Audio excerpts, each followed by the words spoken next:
پیغام رمضان۔ السلام علیکم ورحمۃ اللہ وبرکاتہ۔ الحمدللہ کفا وسلام علی عبادہ الذین اصطفیٰ، اما بعد۔ محترم ناظرین کرام، پیغام رمضان کی اس نشست میں آپ حضرات کا استقبال ہے۔ آج کی یہ نشست چوتھی نشست ہے۔ ٹاپک ہے تراویح 8 یا 20۔ اپنے یہاں رمضان کا مہینہ آتے ہی ایک مسئلے کو لے کر مسلکی لڑائی چھڑ جاتی ہے۔ ایک دوسرے کو لوگ برا بھلا کہتے ہیں۔ میرے بھائیو، تراویح کی نماز نفلی نماز ہے۔ لڑائی جھگڑا کرنا صحیح ہے کیا؟ ایک دوسرے کی عزت کرنا، احترام کرنا بہت ضروری ہے۔ تراویح ترویہ کی جمع ہے۔ 2 رکعت پڑھنے کے بعد آرام کرتے، اسی مناسبت سے اس کا نام تراویح ہے۔ رمضان اور غیر رمضان میں جو نماز پڑھی جاتی ہے اسی کو تہجد کہتے ہیں، قیام اللیل کہتے ہیں، اور رمضان میں اسی کو تراویح کہتے ہیں۔ تو اصل ہے قیام اللیل، رات کی نماز۔ تو چاہے رمضان میں آپ اس کو قیام اللیل کہہ لیں، تہجد کہہ لیں، تراویح کہہ لیں، چلتا ہے، لیکن لڑائی جھگڑا مت کیجیے۔ اس کی بڑی فضیلت ہے۔ صحیح بخاری کتاب و صلاۃ التراویح، امام بخاری رحمۃ اللہ علیہ نے ایک کتاب ہی باندھ دیا ہے۔ کتاب نمبر 31، حدیث نمبر 2009 ابو ہریرہ رضی اللہ تعالیٰ عنہ بیان فرماتے ہیں، من قام رمضان ایمانا واحتسابا غفر له ما تقدم من ذنبه۔ جس نے رمضان میں قیام کیا، وہی رات میں قیام کرنا، ایمان رکھتے ہوئے اور ثواب کی امید سے، تو پچھلے جتنے گناہ ہیں، چھوٹے گناہ، اللہ معاف فرمائیں گے۔ نبی صلی اللہ علیہ وسلم رمضان اور غیر رمضان میں 11 رکعت پڑھا کرتے تھے۔ صحیح بخاری کتاب صلاۃ التراویح، کتاب نمبر 31، حدیث نمبر 2013، باب فضل من قام رمضان۔ ابو سلمہ بن عبد الرحمن بیان کرتے ہیں کہ عائشہ رضی اللہ تعالیٰ عنہ سے سوال کیا گیا، کیف کانت صلاۃ رسول اللہ صلی اللہ علیہ وسلم فی رمضان، کہ رسول اللہ صلی اللہ علیہ وسلم رمضان کے مہینے میں کیسے نماز پڑھتے، کتنی رکعت ہوتی؟ وہ کہتی ہے، ما کان رسول اللہ صلی اللہ علیہ وسلم یزید فی رمضان ولا فی غیرہ علی 11 رکعہ، کہ رسول اللہ صلی اللہ علیہ وسلم رمضان اور غیر رمضان میں 11 رکعت سے زیادہ نہیں پڑھتے تھے۔ یصلی 4 فلا تسأل عن حسنہن وطولہن، 4 رکعت پڑھتے، اتنی اچھی پڑھتے، اتنی لمبی پڑھتے، نہ پوچھو۔ ثم یصلی 4، پھر 4 پڑھتے، نہ پوچھو۔ فلا تسأل عن حسنہن وطولہن، کتنی اچھی پڑھتے اور کتنی لمبی پڑھتے اور نہ پوچھو۔ ثم یصلی 3، پھر 3 رکعت پڑھ لیتے۔ نبی صلی اللہ علیہ وسلم کیا 20 رکعت پڑھتے تھے؟ کہا جاتا ہے، روایت بیان کی جاتی ہے، لیکن یہ روایت صحیح نہیں ہے۔ حافظ ابن عبد البر رحمۃ اللہ علیہ اپنی کتاب التمہید میں روایت کرتے ہیں، جلد نمبر 8 صفحہ نمبر 115 پہ، عبداللہ بن عباس رضی اللہ تعالیٰ عنہ سے روایت ہے، ان رسول اللہ صلی اللہ علیہ وسلم کان یصلی فی رمضان 20 رکعہ والوتر۔ نبی صلی اللہ علیہ وسلم رمضان کے مہینے میں 20 رکعت پڑھتے اور وتر پڑھتے، لیکن اس کے اندر ایک راوی ہے ابو شیبہ عبد الرحمن بن عثمان، ولیس بالقوی، وہ صحیح نہیں ہے، اس لیے یہ حدیث صحیح نہیں ہے۔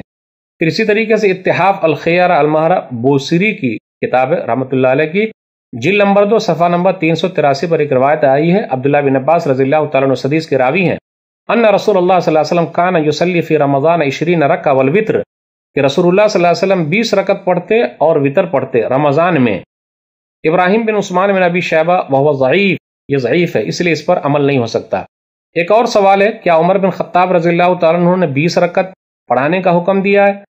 موطا امام مالک کے اندر ہے، کتاب الصلاۃ، جلد نمبر 1 صفحہ نمبر 115 پہ، حدیث نمبر 5، لیکن یہ منقطع روایت ہے، صحیح روایت نہیں ہے۔ امام مالک رحمۃ اللہ علیہ بیان فرماتے ہیں یزید بن رومان کے ذریعے کہ انہوں نے کہا، کان الناس یقومون فی زمان عمر بن الخطاب رضی اللہ تعالیٰ عنہ فی رمضان ب23 رکعہ، کہ لوگ عمر بن خطاب رضی اللہ تعالیٰ عنہ کے زمانے میں 23 رکعت پڑھتے۔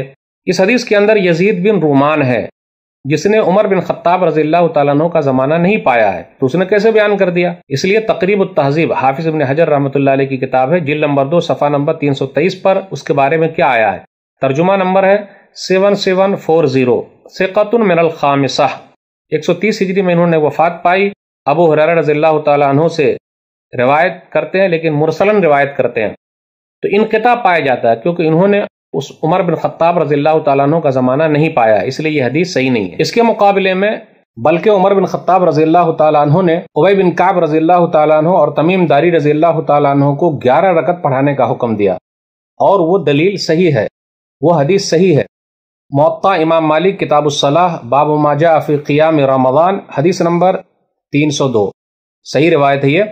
سعید بن یزید کہتے ہیں، عمر بن خطاب رضی اللہ تعالیٰ عنہ نے ابی بن کعب اور تمیم داری رضی اللہ تعالیٰ عنہ سے کہا کہ وہ لوگوں کو 11 رکعت نماز پڑھائے۔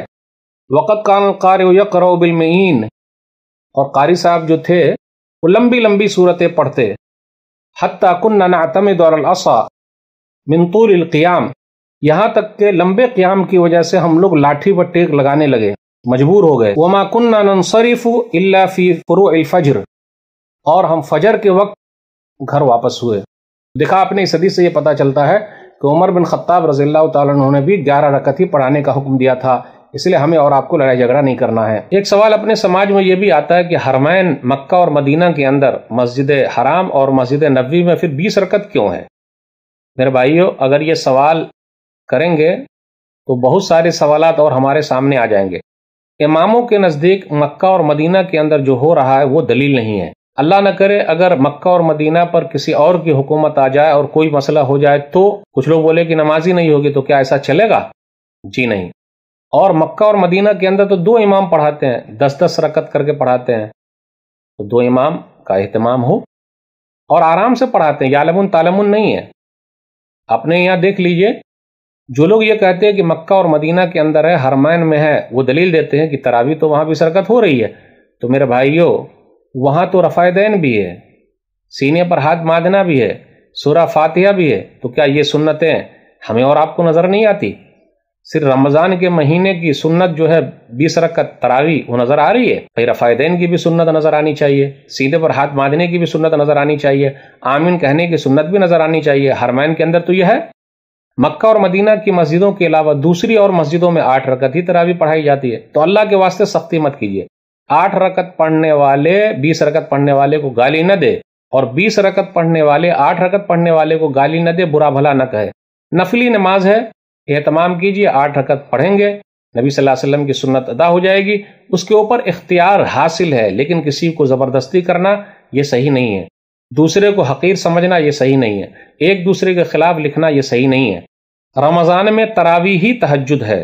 سنن نبی داؤد کتاب شہر رمضان کتاب نمبر 6 حدیث نمبر 1375، ابو ذر رضی اللہ تعالیٰ عنہ کہتے ہیں کہ ہم لوگ رسول اللہ صلی اللہ علیہ وسلم کے ساتھ روزہ رکھے ہوئے تھے، 7 روز باقی رہ گئے تو کیا ہوا، 23ویں رات کو ہمارے ساتھ قیام کیا، جب 1/3 رات گزر گئی، یعنی تراویح پڑھائی، 24 کو نہیں پڑھائی، پھر 25ویں کو ہمارے ساتھ قیام کیا، جب آدھی رات گزر گئی تو میں نے کہا اللہ کے رسول صلی اللہ علیہ وسلم لو نفلتنا قیام هذه اللیلہ، کاش پوری رات ہی قیام کرتے، تو نبی صلی اللہ علیہ وسلم فرمایا ان الرجل اذا صلى مع الامام حتى ينصرف حسبت له قیام اللیلہ، اگر آدمی نے رات میں قیام کیا ہے امام کے ساتھ، تھوڑا وقت ہی، تو پوری رات کے قیام کا ثواب ملے گا۔ پھر 27ویں رات آئی تو نبی صلی اللہ علیہ وسلم نے ہمارے ساتھ قیام کیا، نبی صلی اللہ علیہ وسلم گھر والوں کو بلا کے لیا، ازواج مطہرات کو بھی بلا لیے، اور دوسرے لوگ بھی جمع ہو گئے، اور اتنا لمبا قیام کیا کہ سحری چھوٹ جانے کا خطرہ لائق ہو گیا۔